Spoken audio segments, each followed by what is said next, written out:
Hey everyone, it's Mike with Play More Games. I hope that you are having a lovely day when you watch this. Today we're going to be doing an unboxing video for The War, the Pacific, 1941 to 1945. So this is the partner or sister game to The War Europe, 1939 to 1945. Which is also recently reprinted from Compass Games. So that one should be on its way to me shortly. They also did an expansion kit. But this one is brand new.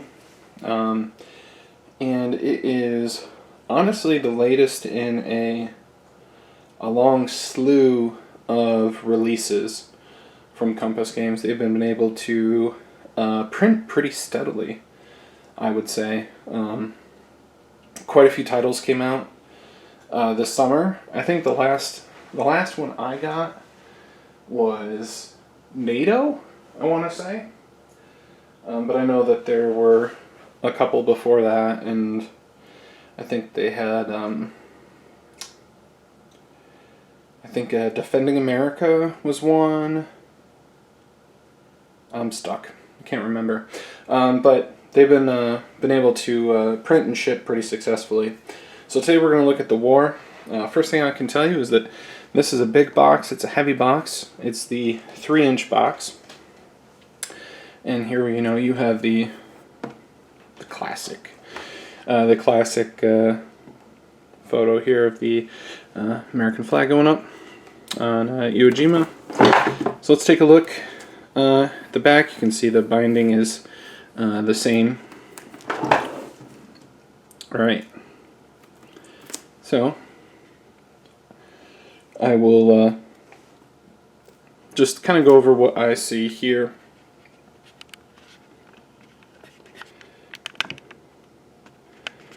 Alright, so you have samples of the units. So here we see American units, Japanese units, Commonwealth units, Chinese units, Soviet units, box contents, 2 map sheets, so it's a big game, 10 sheets of rules, 1,650 pieces, which, if I am understanding my Japanese lessons, we could say 1,650 as Sen Ropkyu Go-ju. Sen Ropkyu Go-ju. 1,605 tens. 120-page booklet of rules. 35 pages of displays and player aid cards. 40-page booklet of scenarios. 32-page booklet of examples and designer notes. 40-page booklets of charts, tables, and worksheets. 106 variant playing cards. And 2 dice. So this thing is loaded to the gills. Game design, Ernest Copley. Development, Joe Pilkus. Graphics and layout, Mark Maffey. Compass package design, Brian Miller. So, if I mispronounce any of those, feel free to correct me, and I will be happy to address those when I do my unboxing for The War Europe. And here we have a lot of background detail on the game, just letting you know the scope. It's 41 to 45. You can link it up to the Europe game. There's plenty of what ifs. So let's talk about scale. 3 months per turn, 100 miles per hex. Units are fleets, task forces, divisions, corps, and armies, and air wings. There are many scenarios and several campaign games. And it's estimated that the full campaign in the Pacific would be 30 hours, but if you link the games up, it would be closer to 70. Alright, so I'm going to bump this back out. And I'm going to flip this over and we'll start unwrapping.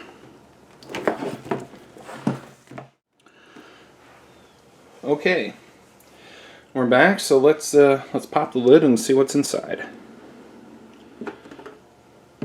Alright, so here we have two dice. We have a 6-sided die and a 10-sided die.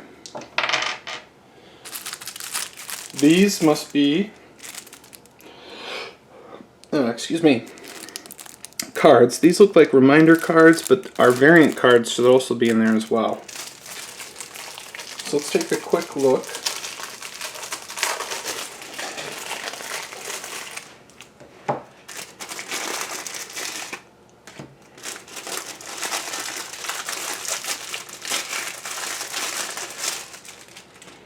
I was not intending to do an ASMR video, but here we are.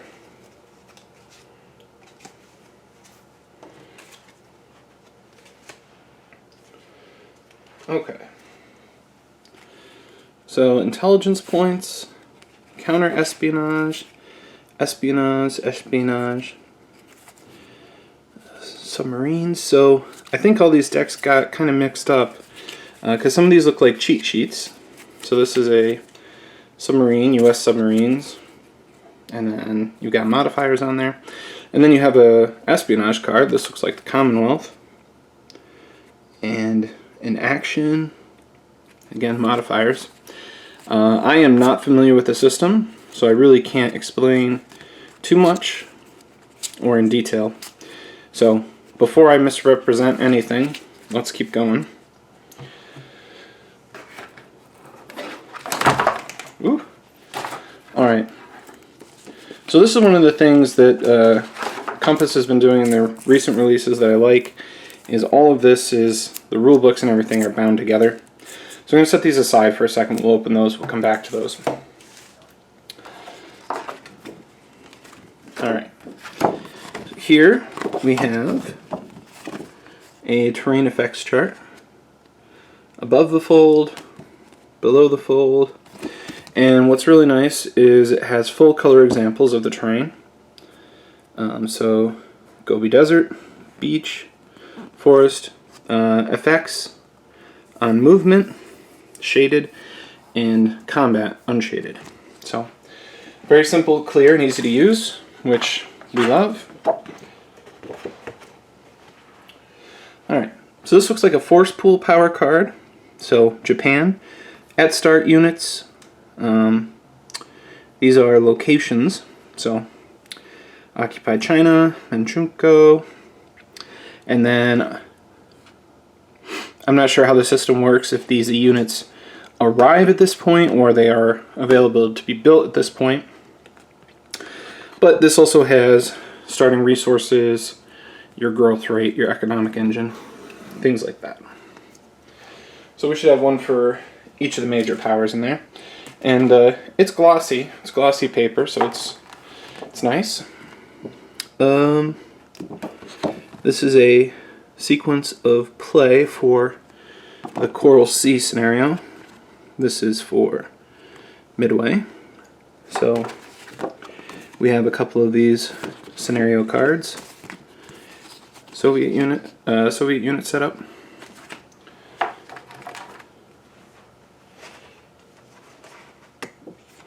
Alright, this is Japanese naval construction, so shipyards. This is China setup.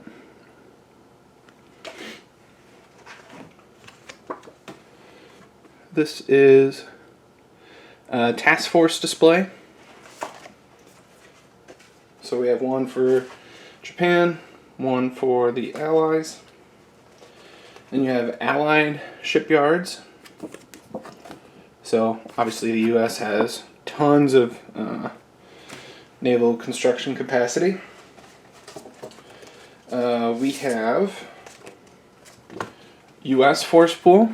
And we are looking at the Arsenal of Democracy, of course. So lots of units there. I have a couple of more scenario cards in my hand that I will not show you at this point in time because they're very samey to the other ones we've looked at. Here's Britain's force pool. Alright, here's a card matrices.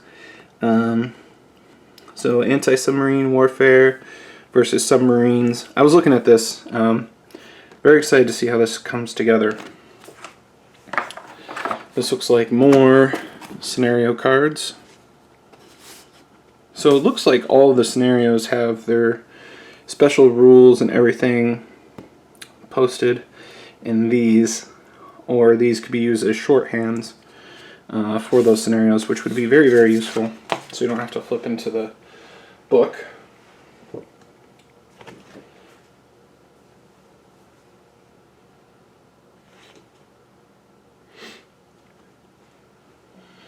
This is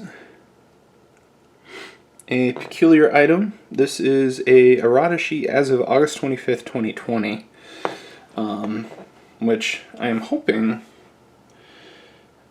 that this was incorporated into the rule set, and this is just the legacy item of when it was printed. But we'll take a look. Most of this seems quite minor.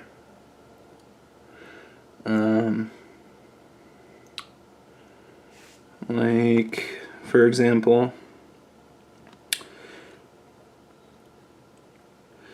last sentence should read not before summer 1944 turn, which without looking would probably mean that the word summer was excluded or was some other season. So that's something to keep an eye on. More scenario cards.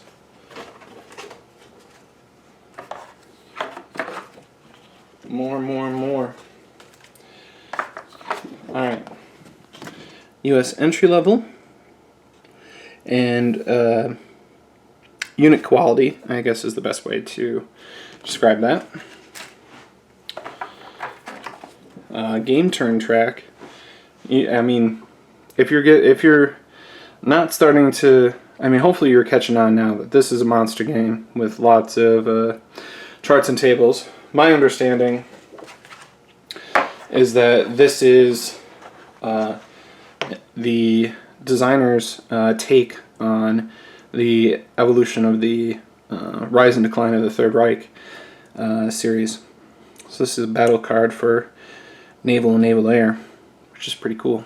I mean, this doesn't seem like something, I know there's a lot of charts and tables, but this doesn't seem like something you have to use. It seems like more of like a player aid. Alright, NARF levels for economies. Oh, there's the map. Minor country force pool. Pretty limited. We have Communist China, Dutch East Indies, India, Manchukuo, Mongolia, Philippines, Thailand, Vichy, Indochina, a couple others. This looks like a global naval movement chart. And it's an interesting projection of the map. It's obviously not kind of what you're used to looking at. So here would be the Arctic. And of course you have North America and South America down here. Europe, China, Africa, Australia, Indochina, Burma. So really what we're going to be fighting over is in here. And I wonder if this blemish is Hawaii. Can't really see it. Maybe now you can. Alright.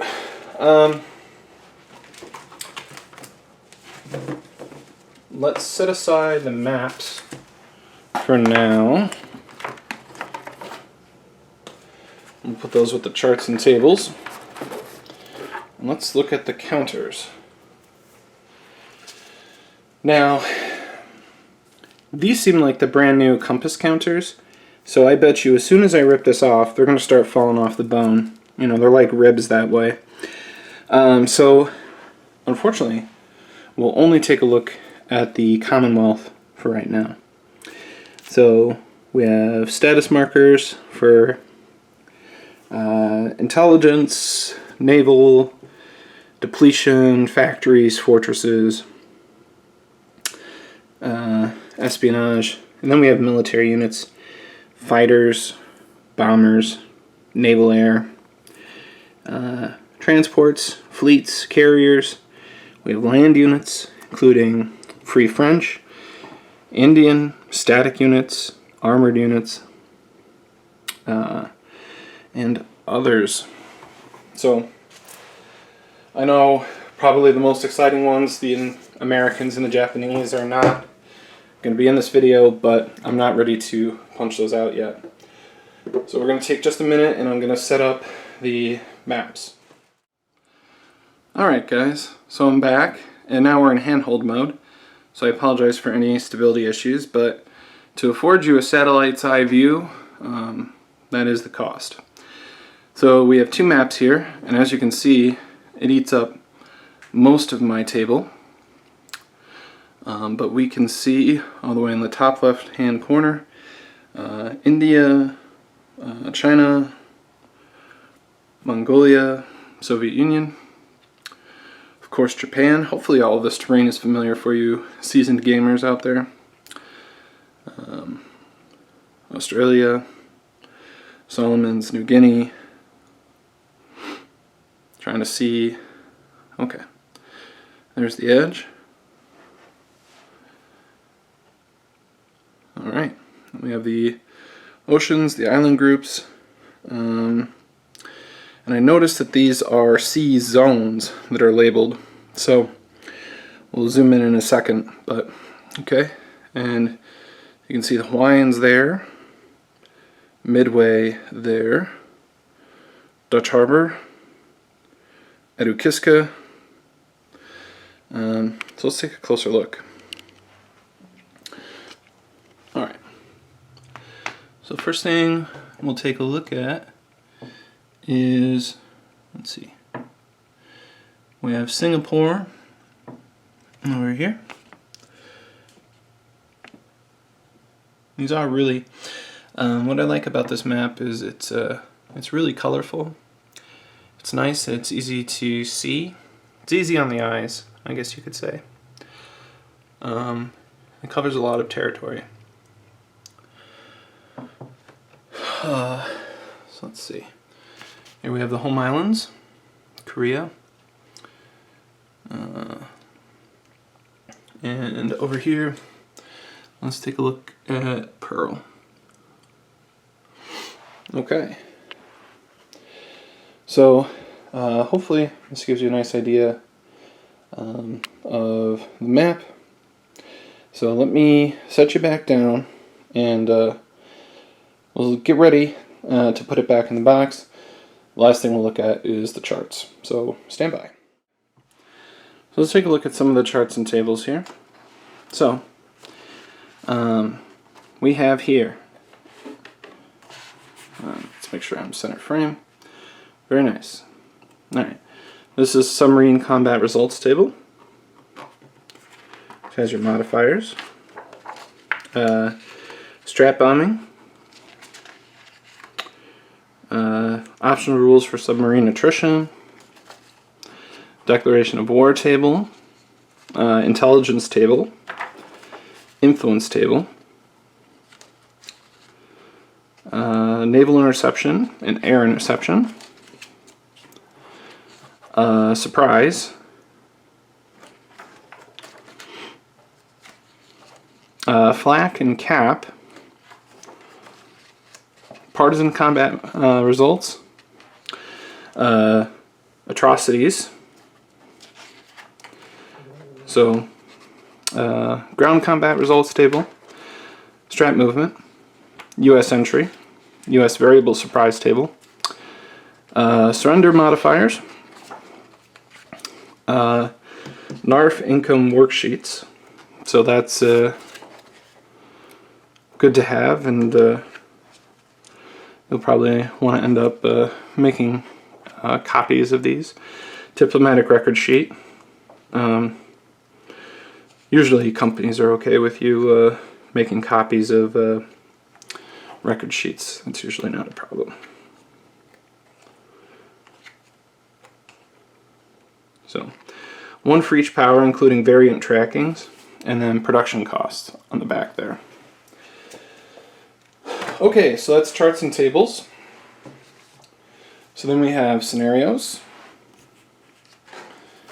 And we have here Coral Sea, Midway, Changsha, Guadalcanal, Great Uncle Play More Games was at Guadalcanal, Merchant Marine. Eastern Solomons, Leyte Gulf, Okinawa, Ichigo.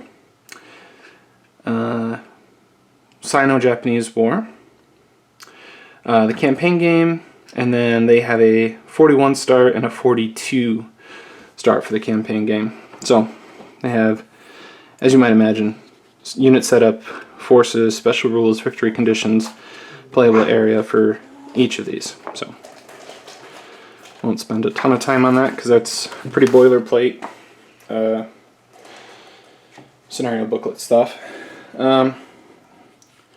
Here you have examples of play, and the first thing, question that I'm asking myself is, how the hell do you get started?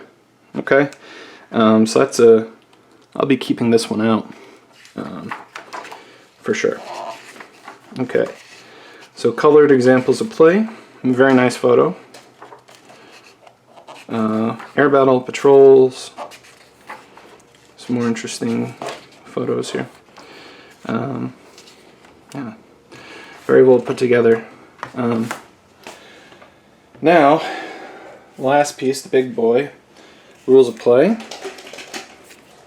And this is well put together. This is, again, it kind of reminds me of the magazine style that MMP does for our great campaigns of the American Civil War.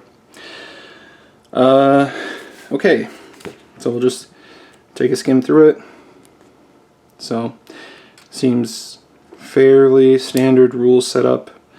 And I do know that a lot of the tables that were in the table booklet are also in the rule booklet. So even though it is a printed 120 pages, I don't really think it ends up being that in practice, because again, here is more previously appearing tables. You have counter sheet scans. So let's get in and take a look at the Americans here. It's always very nice when these are included. So we see carriers and subs. Actually, the carriers might be somewhere else. Those just look like subs. Oh, the carrier's down at the bottom. Japan.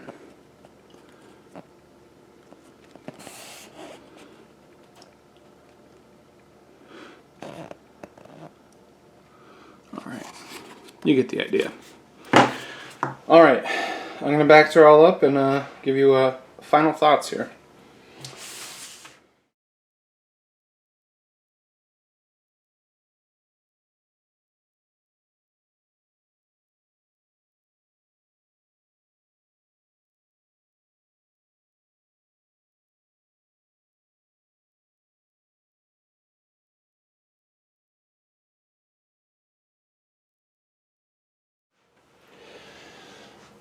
Alright, so now that it is all packed away and we're clocking easily, I would probably say about 25 minutes once I edit this down. This is a hefty box. There's a lot in there. I can tell you that right now. And it's not just, you know, like the density of the instructional material and supplies. You know, it's the two maps, the 10 sheets of counters. I mean, this is a unabashedly complex game. I would say. It's rated as an 8 on the back. Of course, those things are your mileage may vary. But I am definitely looking forward to learning this. I've been very excited. I've been anticipating this one for months. At some point here, I want to do a comparison video on some of the strategic titles that I have. So I have the War, I have a World at War, I have Whiff, I have Unconditional Surrender. So I thought it might be fun to get those out and kind of compare and contrast and see, you know, what they have in common, you know, what they don't. So as we close here, I would like to show you one last thing, and that is my compatriot here. There you can see her wonderful little toes. Say hello. Not interested. She's my wargaming buddy. I'll let her have first choice whether she is the Allies or the Axis. But I'm definitely looking forward to diving right into this one. And I will keep you guys posted. The last thing I will say is make sure you have table space. Because I have my table here where I can set up the maps. I have my side table behind me. Right now I have Panzer's Last Stand set up on it. If you saw my video I posted a couple days ago, you got a good look at that. But I will need to take that down when it comes time to play this in earnest, I think, to have room for all the charts. So, alright, that's it, and we'll be back soon with another unboxing for the War Europe, whenever that gets here. Until then, this is Mike, Play More Games. Happy gaming. Bye.